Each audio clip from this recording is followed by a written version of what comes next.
Y bien, pues listos para nuestra tercera y última conferencia magistral de este taller de periodismo científico, salud global y comunicación 2021.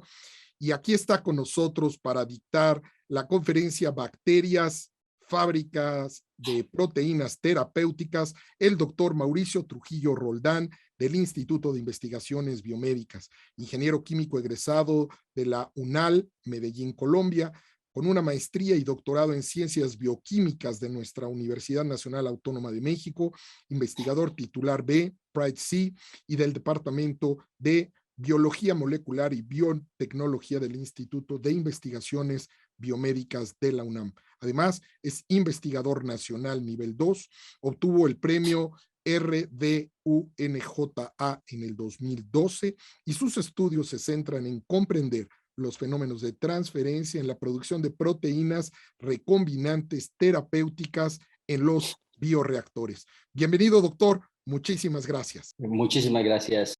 Y empezar con las palabras previas del foro, el foro que me precedía en función de, yo creo que es necesario esta formación de estos círculos virtuosos entre los que hacemos ciencia, el gobierno, la iniciativa privada e inclusive el periodismo científico. Creo que es valiosísimo agradecerles siempre esta invitación y agradecer la invitación por medio de la oficina de prensa del Instituto de Investigaciones Biomédicas, en especial por conducto de Sonia Holguín, quien fue la que me hizo llegar la invitación a participar con el día de ustedes. Hoy los saludo desde los sesos del Instituto de Investigaciones Biomédicas.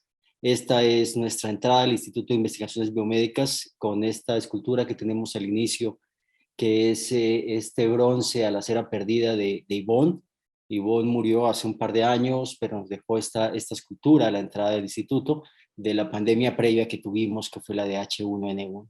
Y para entrar en detalles, sí me gustaría, en la conferencia, me gustaría contarles un poco de bacterias y las bacterias como fábricas de proteínas terapéuticas humanas, o entre paréntesis la pregunta de cómo producir proteínas recombinantes terapéuticas en Escherichia coli. Eso es lo que vamos a platicar el día de hoy. Y entonces, en ese sentido, hablaríamos del caballito de batalla en la producción de proteínas, ¿no? Que es Escherichia coli. En el mundo, la aprobación de medicamentos por las entidades regulatorias como COFEPRIS y FDA, se puede ver acá, cada vez ha aumentado más el número de aprobaciones en azul en células de mamífero y cada vez el número de aprobaciones se ha hecho cada vez más pequeño en células no de mamífero, me refiero a bacterias y levaduras principalmente. En términos de las instalaciones de bioprocesos, normalmente casi el 70% de instalaciones en el mundo son de empresas que producen biomedicamentos en células de mamífero y solamente el 25% de estas instalaciones producen proteínas terapéuticas humanas en sistemas microbianos como son bacterias y levaduras. Pero sin embargo, el casi 70% de los medicamentos que se usan en el mundo se producen en bacterias. En términos de cantidad, es mucho mayor, casi 18 toneladas métricas de ingrediente activo puro frente al 32% en otros sistemas como son levaduras y bacterias. Y lo más interesante es que en sistemas bacterianos, las dosis que se usan de medicinas terapéuticas son del orden de microgramos, mientras que cuando se producen en células animales, normalmente las dosis ya para humano son en decenas o centenas de miligramos. Es decir, si se produce el doble en cantidad y además la dosis es 1000 veces menos, entonces estamos hablando de 3, 4 órdenes de magnitud más pacientes a los que se llega con biomedicamentos producidos en bacterias que aquellos producidos en células de mamífero. En cáncer, por ejemplo, la historia es diferente. En cáncer se puede ver que casi el 70% de medicamentos que se usan en tratamientos en cáncer, principalmente interferones y factores estimuladores, se producen en sistemas como Escherichia coli. Ahora, yo no quiero abarcarte todos los medicamentos que se producen en bacterias, pero sí la mayor parte. Y estamos hablando de las que conocemos normalmente, insulinas como la lispro, la aspart, la glargina, la glucina, hormonas humanas de crecimiento como la somatropina, otras hormonas usadas en dilipidemias, cosas por el estilo. Se usan factores estimuladores, interferones, algunas vacunas o componentes vacunales se han producido en bacterias, en Escherichia coli principalmente. Inclusive hay algunos proyectos de vacunas y productos anti-COVID en este momento que se están intentando producir en Escherichia coli. Fragmentos de anticuerpos, enzimas recombinantes. Entonces, sí hay un gran número de terapéuticos que se producen en bacterias. Ahora, los bioterapéuticos, las proteínas recombinantes, son muy costosas. Como pueden ver la tabla, 1 kilo de ingrediente activo, yo no sabía cuántos ceros son, por ejemplo, del factor recombinante 8 que se produce en hámster, o por ejemplo de la hormona de crecimiento que se produce en coli. Miren lo que puede costar 1 kilo de ingrediente activo antes de formular, es decir, es muy caro. Entonces, uno de los grandes retos que tenemos todos los que hacemos y trabajamos en producción de bioterapéuticos son los elevados costos. ¿Cómo se pueden bajar esos costos? Obvio, aumentar productividades, que los microorganismos sean altamente productivos y los mismos procesos sean altamente productivos. Obviamente, el asunto de vencimiento de patentes, la aparición de biocomparables. En México se llaman biocomparables, en el mundo se llaman biosimilars, biosimilares. Y obviamente la implementación de nuevas instalaciones de bioprocesos.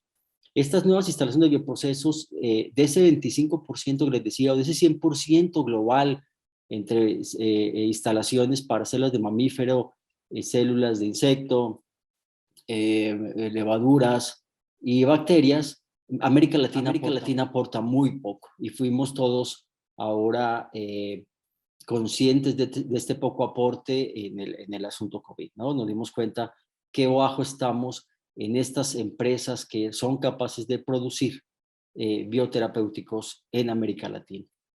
Hay muy pocas empresas en México y la gran mayoría de empresas que tenemos formulan y hace llenado final, cosa que es muy valiosa, claramente, pero obviamente no aporta tanto valor agregado al país como sí lo aportaría tener una empresa biofarmacéutica bien definida en nuestro país. Ahorita en el asunto de vacunas COVID se vio, ¿no?, que el ingrediente activo terminó produciéndose en Argentina y llenándose en México de una de las vacunas.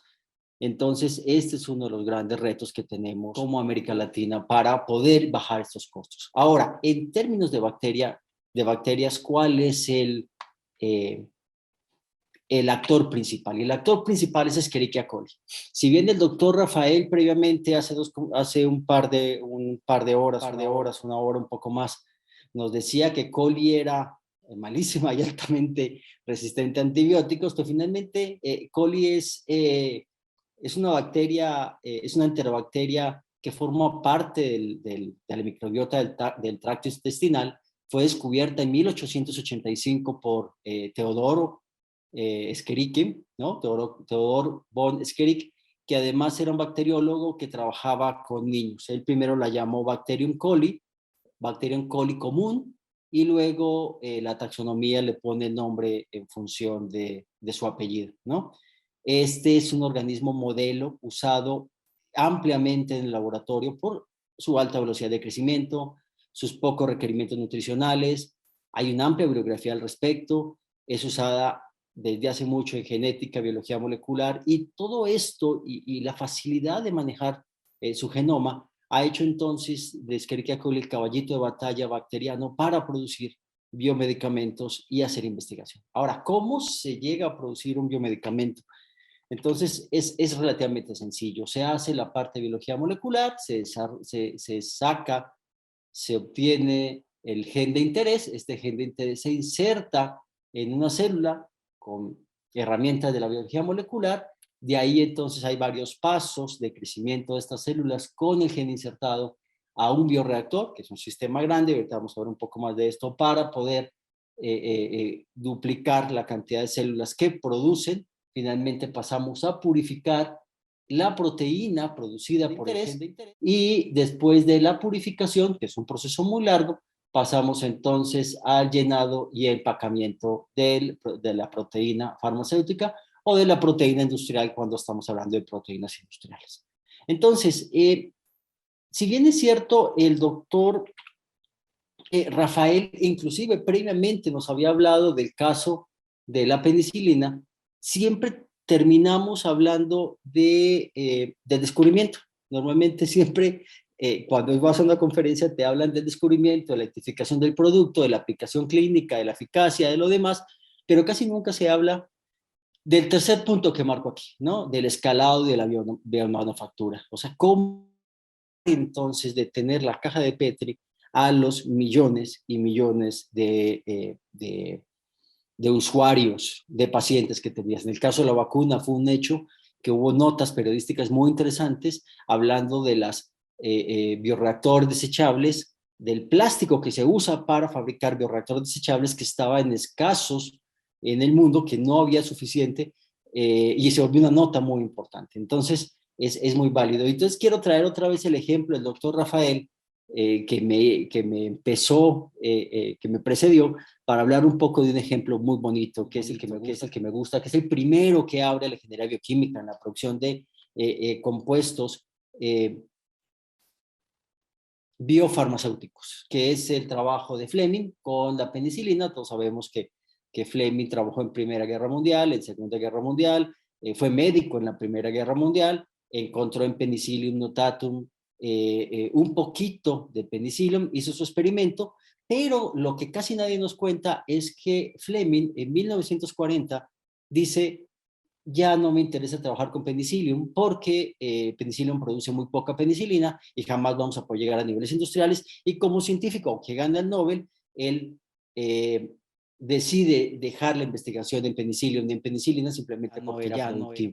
Quien comparte el Nobel con Fleming es el grupo de Florey y Chain. Chain, judío, trabajando en Inglaterra, Florey australiano trabajando también en Oxford. Florey era el profesor de Chain, y entre los dos empiezan a trabajar con los artículos de Fleming, y empiezan entonces a empezar a purificar con la ayuda de Hitler, que es el purificólogo, y empiezan a purificar suficiente penicilio de una cepa muy pequeñita, y esto ya estamos hablando de los 40, inicio de la Segunda Guerra Mundial. Es decir, aquí se dan cuenta que entonces pueden empezar a tratar, y es la historia que ustedes seguramente conocen del policía, del policía de Oxford, que se pica con la espina de una rosa, cosa que es cierta. Este policía, la esposa de este policía era muy amiga de la esposa de Florey, le comenta y empiezan a tratarlo, el policía se empieza a mejorar, pero habían purificado tan poca cantidad de penicilina que el policía termina muriendo. Florey contrata a un grupo de mujeres, de 6 mujeres, que las llamaban las chicas de la penicilina en Oxford, que se ven acá, y ellas cultivaban siempre en estado sólido penicillium, y aquí se ve cómo están sacando. Hay un artículo reciente muy bueno en la literatura que publica Manuel Peinado, que se llama Penicilina y COVID. La historia se repite porque quien termina trabajando fuertemente en la historia de la penicilina, como lo voy a contar ahorita, vuelve a ser Pfizer. Entonces, lo que pasa es que Florey, al darse cuenta que está en Segunda Guerra Mundial, que no pueden tener suficiente cantidad de penicilina, empiezan a hablar con sus colegas de Estados Unidos, y en la bata de laboratorio se llevan el penicillium untado encima de la bata, se lo llevan a Estados Unidos, y con un grupo de ingenieros en Estados Unidos, que esta foto es del grupo de laboratorio del norte, en Peoria, en Illinois, empiezan a pensar cómo empezar a producir grandes cantidades de penicilina. Es decir, se fueron al otro lado para empezar el proceso productivo y hacer la ciencia necesaria para producir. Hay varios hitos que me gustaría contarles en detalle, pero les voy a contar rapidísimo. Uno es que simplemente cambiando la fuente como daban nutrición al hongo, a penicillium, entonces aumentaron 10 veces la productividad. Luego en un cantaloupe, ay, se me va, no es en una sandía, es en un melón que se estaba echando a perder de Illinois. Encuentran una nueva cepa altamente productiva, pasan de botellas de leche en estado sólido a grandes tanques, y uno de los grandes hitos fue diseñar un bioreactor, un tanque, que les permitiera entonces tener suficiente cantidad de hongo produciendo el antibiótico. Y curiosamente cosas como tener aire estéril fue un hito que se logró en los 40.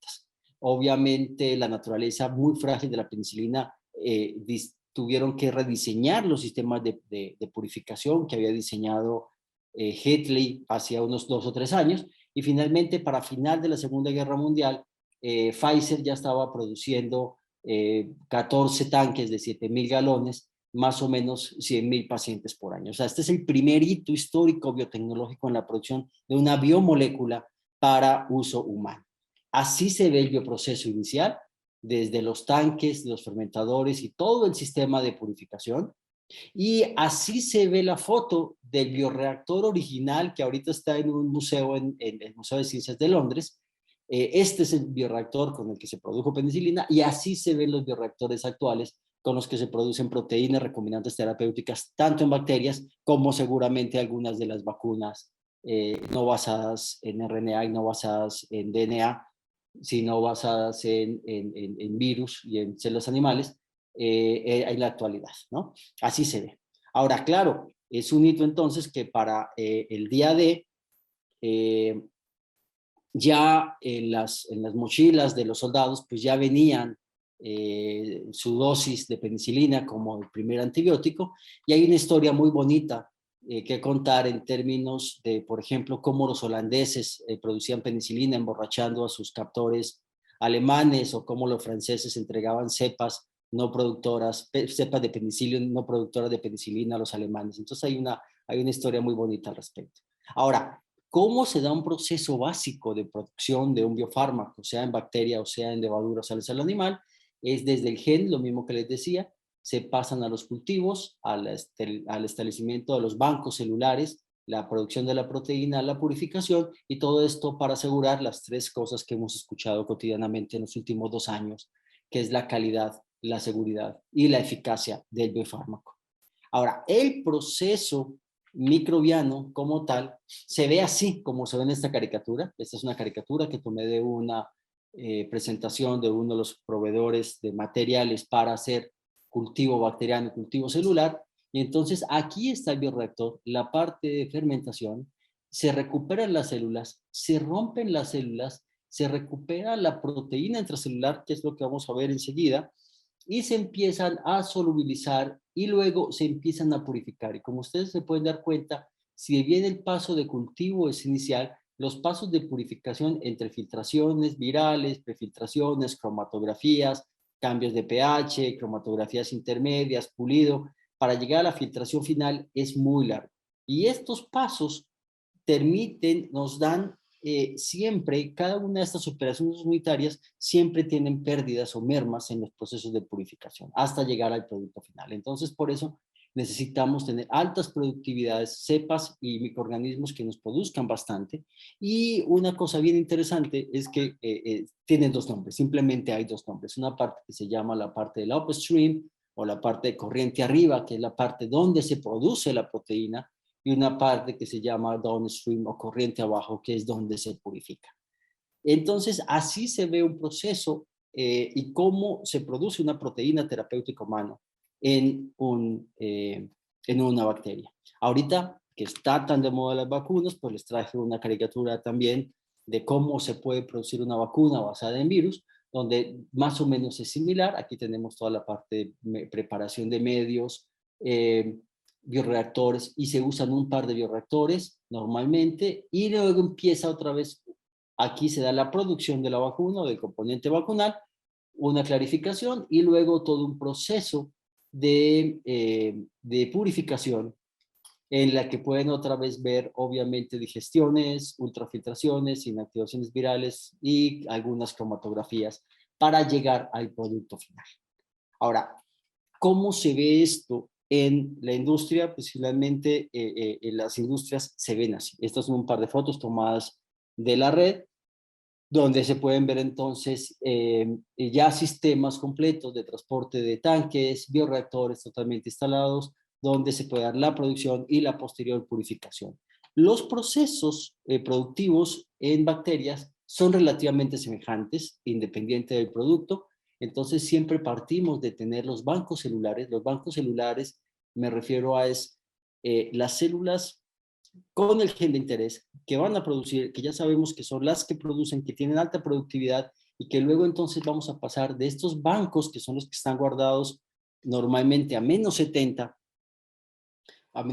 grados, que son casi el resguardo más importante de cualquier investigador y de cualquier empresa, es sus bancos celulares. Es decir, sus células ya productoras son lo más importante. De ahí entonces pasar a la fermentación, tanto empezar en matraces e ir creciendo en el tamaño a llegar al bioreactor industrial, al bioreactor de producción.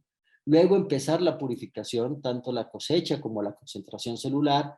Si hay que romper las células, en el caso de bacterias normalmente rompen las células porque la proteína queda al interior de la célula, se centrifugan, se lavan y se pasan a purificar. Primero esta proteína se desnaturaliza totalmente y luego se empieza a renaturalizar para que adquiera la conformación de la proteína que queremos, y empezar otra vez a purificarla en varios pasos cromatográficos, de los cuales ven los nombres acá, finalmente para terminar obteniendo el ingrediente activo. Ahora, ¿qué retos hay? ¿Y por qué es tan importante entonces cuidar todos estos retos? Los retos en la producción y la mejora de la productividad son muchos. Aquí no quiero que lo lean todos, pero solamente quiero que vean que está en rojo. Es, por ejemplo, la selección de mutantes altamente productoras, los diseños de los medios de cultivo, aquellas cosas que de las bacterias se van a alimentar para empezar a producir nuestra proteína de interés, las estrategias de alimentación. La idea es obtener alta cantidad de células produciendo bastante, determinar el momento inicial de la producción de la proteína recombinante, y obviamente luego hacer el cambio de escala y pasar de los matraces a los bioreactores industriales. Y entonces para la célula y para el sistema mismo no es igual estar en un matraz pequeño en el laboratorio que en un bioreactor de 1000, 2000 o 20.000 litros. ¿Por qué? Porque la célula sufre algunos estreses, ¿no?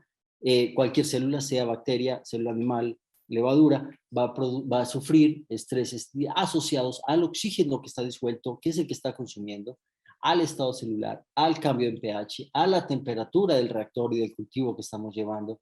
Obviamente se ven todos estos estreses que pueden ver acá: salinos, nutrimentales, calóricos, redox, osmolaridad, nutrientes, y esto es lo que nos encargamos en nuestro laboratorio. Entender cómo puedo yo manipular el estrés, cómo puedo estresar de alguna manera del sistema celular para que mejore la productividad de la proteína recombinante, y entonces poder tener mayor cantidad para purificar, y eso tendrá que influir en algún momento en una reducción de precios al consumidor, es decir, al paciente. En bacterias y en Escherichia coli específicamente, la producción de la proteína recombinante, la producción de la proteína recombinante terapéutica, como es un gen eh, heterólogo, no es un gen propio, es el gen de la proteína que quiere producir algún medicamento, normalmente se da esta producción a altas velocidades de síntesis al interior de la bacteria. Estas altas velocidades de síntesis al interior de la bacteria generan la formación de especies intermedias mal plegadas de la proteína, y entonces no quiero entrar demasiado en detalle, pero la idea es que se exponen regiones hidrofóbicas que no les gusta mucho el agua y tienden a asociarse entre sí, y entonces lo que lleva a la formación de agregados proteicos, como los que se ven en la microfotografía, que son estas manchas más oscuras en la microfotografía de una Escherichia coli. Y entonces estas manchas más oscuras son agregados proteicos que llevan principalmente la proteína que queremos producir, la proteína recombinante. Como pueden ver acá, este es un gel de proteína, las rayitas todas significan una proteína de Escherichia coli, y la mancha oscura es la proteína recombinante que queremos producir. Entonces, obviamente, esto es un sistema de altísima producción, y lo más bonito es que esta es otra foto de Escherichia coli con su cuerpo de inclusión. Pueden ver aquí la gran proteína, la gran agregado proteico, y se creía o se siente que se pensaba que la formación de los cuerpos es el primer cuello de botella en la producción. Sin embargo, los puedes usar como materia prima en la purificación, porque ahí es donde tienes ya concentrada la proteína recombinante, y lo que tienes que hacer inicialmente entonces es romper la célula para sacar este agregado proteico, y entonces en ese sentido empezar la purificación.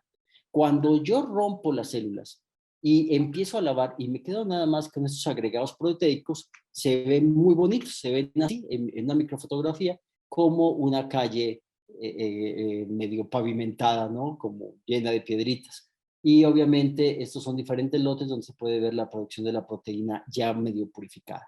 Lo más bonito entonces es que ahí en el proceso yo puedo partir el proceso en la parte del upstream, es decir, la parte de la purificación, recuperar estos cuerpos de inclusión, guardarlos, guardarlos a -70 por años y luego ir sacando poquitos de estos agregados proteicos para empezar a purificar. Muchas empresas en el mundo lo que hacen es que tienen esta parte en unas instalaciones y esta segunda parte en otras instalaciones, y lo único que hacen es producir cuerpos de inclusión, los purifican, los congelan, los guardan y los van sacando cada vez que el medicamento se necesita empezar a vender, y entonces se lotifica de menor manera. Entonces, eso es lo más bonito de la producción de proteínas en bacterias y en lo que nosotros trabajamos. Y entonces lo más interesante es que así, de un solo cultivo, yo puedo tener varios lotes que puedo empezar a purificar y poder mantener un proceso lote a lote similar, es decir, mantener solubilización similar, refoldeo, purificaciones, todo este bioproceso bajo las normatividades de buenas prácticas de fabricación.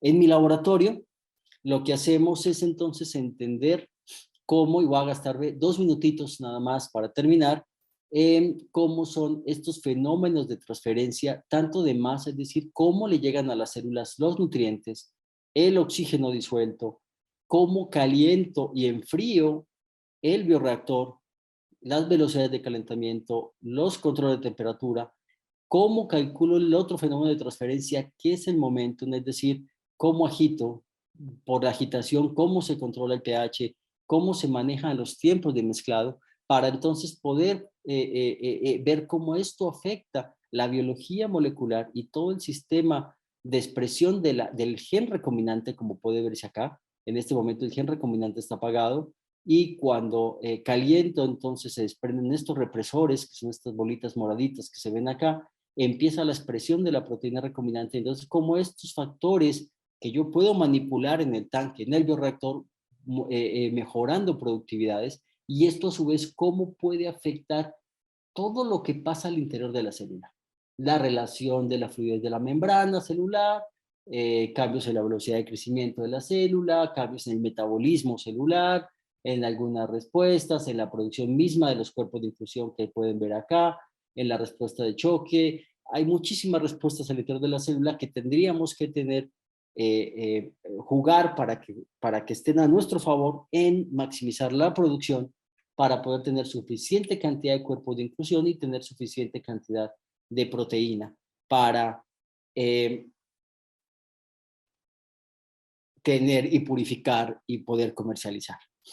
Una de las cosas pequeñitas, rápido, un minuto más, es que los bioreactores industriales se comportan diferente a los bioreactores de laboratorio y se comportan diferente a los matraces. Es decir, un bioreactor industrial, cada vez que es más grande, simplemente por la misma geometría del tanque, tiende a estar mal mezclado. Es decir, si alimentamos en este punto un bioreactor, esta sería una foto de un bioreactor, en rojo estarían las zonas donde habría mayor alimento, mayor fuente de carbono, por ejemplo, y en las zonas azules donde ya hay agotamiento en términos de concentración, como puede verse acá. Esto, obviamente, hacer experimentos en bioreactores industriales es muy difícil, si no imposible, porque pues nadie te va a prestar un bioreactor de 20.000 litros para hacer un experimento. Entonces te vas a bioreactores de laboratorio, como los que tenemos en la planta piloto, en la unidad de bioprocesos del instituto, donde podemos entonces simular con un diseño completo de tanques y columnas un bioreactor industrial. Y lo más interesante es que en la simulación del bioreactor industrial podemos entonces prevenir lo que va a pasar cuando pasemos del laboratorio a lo industrial, antes de llegar a la industria. Es decir, podemos ver que entonces tanto la concentración celular empieza a disminuir cada vez al final, como puede verse en lo que tenemos en las bolitas, cada vez empieza a hacerse más pequeña la concentración celular a medida que estamos simulando un bioreactor más grande, pero lo más interesante en estos geles de proteína que les quiero presentar acá es que este sería un bioreactor de laboratorio con altas productividades, llegamos a un bioreactor industrial de cierto tamaño, que estamos simulando un bioreactor de cierto tamaño donde la productividad, como ven aquí en la línea roja, empieza a disminuir y finalmente en un bioreactor tan grande que aquellos cambios en nutrientes, en oxígeno, en pH, van a ser tan fuertes que inclusive puede llegar a perderse la producción de la proteína. Entonces, entender estos fenómenos es muy importante. Yo sé que esta vez no fueron a biomédicas, no estuvimos en biomédicas de manera presencial, no pudieron estar en el interior de la unidad de bioprocesos, entonces pues yo les traje unas fotos de la unidad de bioprocesos. Se las voy a pasar relativamente rápido. Esta es la zona de bioreactores que tenemos para entender exactamente esta parte en la producción. Estos son los bioreactores de columna de burbujeo, donde estamos trabajando no con bacterias, sino con hongos que forman filamentos. Estos son bioreactores un poco más grandes de 10 litros, donde trabajamos con levaduras. Este es una foto muy bonita de un bioreactor muy pequeño que tenemos de 800 mililitros, donde estamos haciendo una investigación interesante en términos de la producción de hongos micorrízicos o hongos que micorrizan pinos del eje neovolcánico mexicano. Y bueno, estas son algunas otras fotos también de la unidad de bioprocesos, simplemente para que sé que cada vez que iban teníamos este recorrido por la unidad, ¿no? En años anteriores. Entonces, pues simplemente estas otras dos fotos.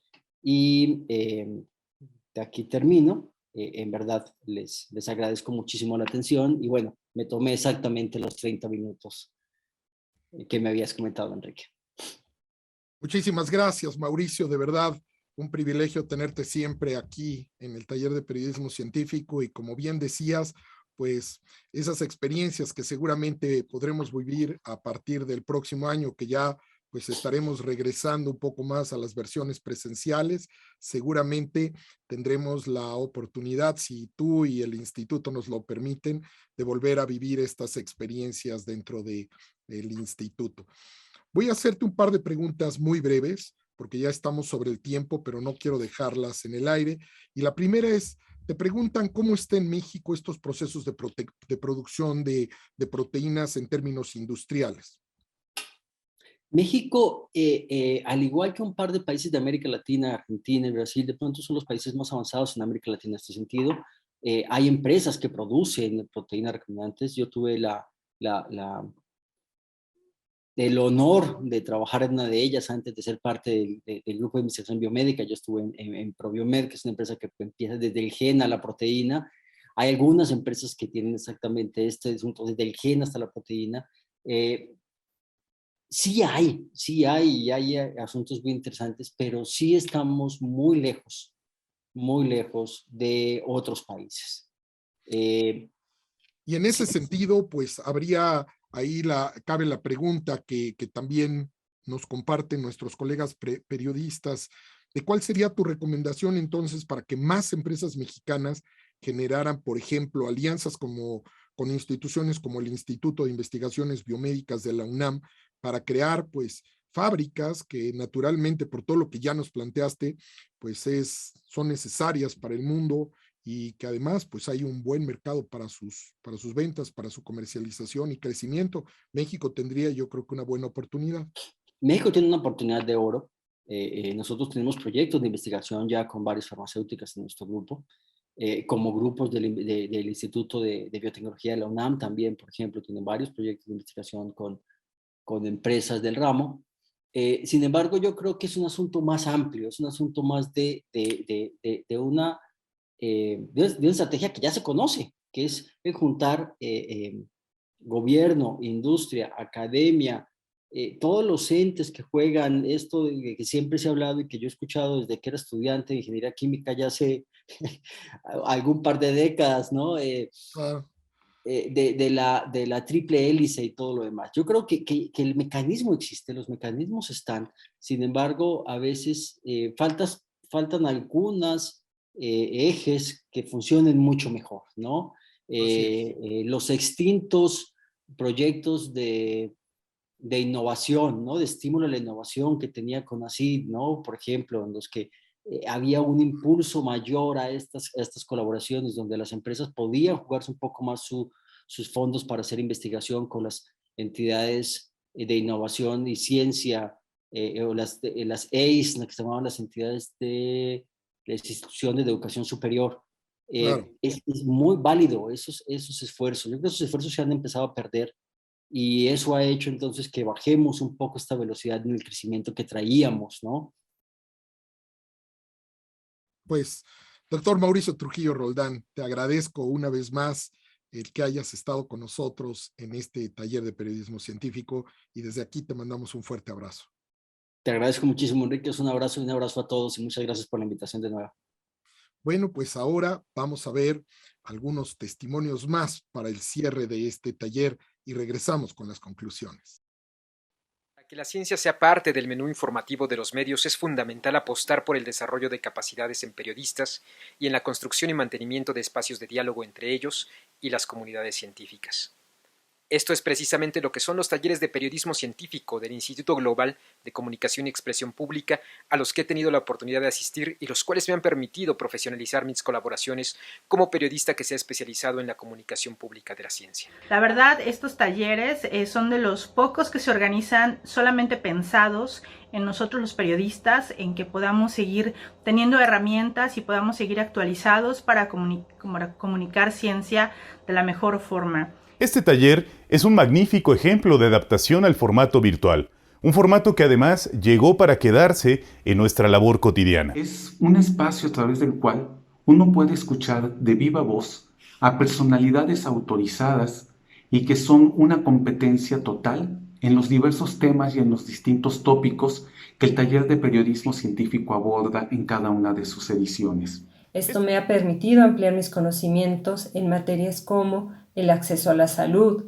la forma en que se hace investigación clínica, la alimentación que se requiere para las diferentes etapas de la vida, los procedimientos que existen para tratar afecciones cardíacas y los avances que ha habido en materia de cáncer. Si la ciencia avanza todos los días, nosotros debemos estar preparados para transmitirla y hacerlo de la manera más eficiente posible. Y sin duda, el acercamiento y comprensión de estos temas es lo que nos han dado estos talleres de periodismo científico.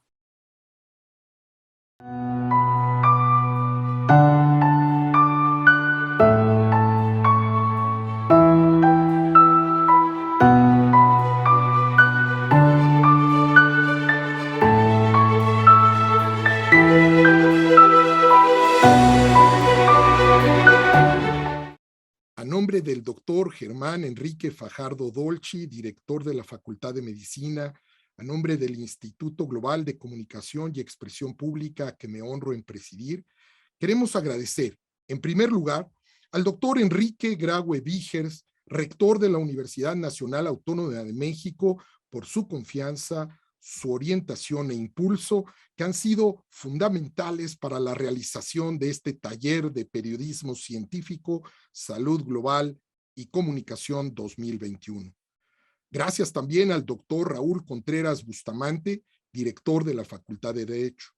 Gracias al doctor Víctor Manuel Velázquez Aguilar, director de la Facultad de Ciencias. Su apoyo ha sido fundamental para este taller.